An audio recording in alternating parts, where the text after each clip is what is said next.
నీ మొరలో నుండి ఒక మోషే పుట్టుకొస్తాడు, నీ మొరలో నుండి ఒక యెహోషువ పుట్టుకొస్తాడు.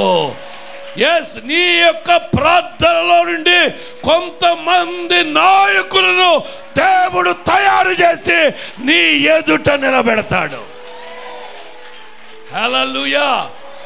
ఎస్, నీ ప్రార్థన నాయకులను తయారు చేస్తుంది, నీ యొక్క ప్రార్థన మోషేలను తయారు చేస్తుంది, నీ ప్రార్థన యెహోషువను తయారు చేస్తుంది. నువ్వు నమ్ము, నువ్వు నమ్ము, నువ్వు నమ్ము, అంతే.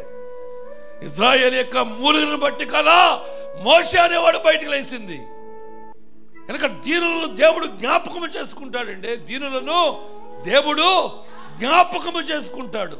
ఈ రాత్రి నా దేవుని పిల్లరా, మీ యొక్క అధోగత స్థితి ఎరిగిన యొక్క దేవుడు మీ మూలుగలను, మీ ప్రార్థనలు, మీ యాచన, మీ కన్నీరు, మీ దుఃఖం ఎరిగిన యొక్క దేవుడు ఖచ్చితంగా శత్రువులు, ఎందుకంటే అసలు ఎవరి నుంచి బయటకు వచ్చావో తెలుసా నువ్వు?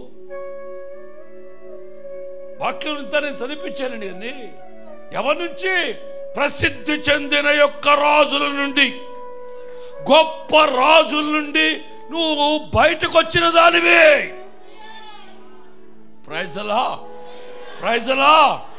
కనుక ఈరోజు నేను వాక్యము తరపున మీ ఎదుట నిలబడిచ్చే భరోసా ఏంటంటే, అక్కడ గొప్ప రాజులు, ప్రసిద్ధి చెందిన యొక్క రాజుల నుంచి విడిపించిన యొక్క దేవుడు గొప్ప సమస్యల నుంచి కూడా విడిపించగలిగిన సమర్థుడు, శక్తి కలిగిన దేవుడు.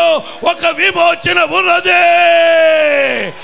ఐగుప్తులో నుండి ఇశ్రాయేలు యొక్క ప్రజలను దేవుడు పొలిమేరలు దాటించాడు. భారతదేశపు యొక్క పొలిమేరల నుండి బ్రిటిష్ వారిని పొలిమేరలను నా దేవుడు దాటించాడు. హల్లెలూయా, హల్లెలూయా.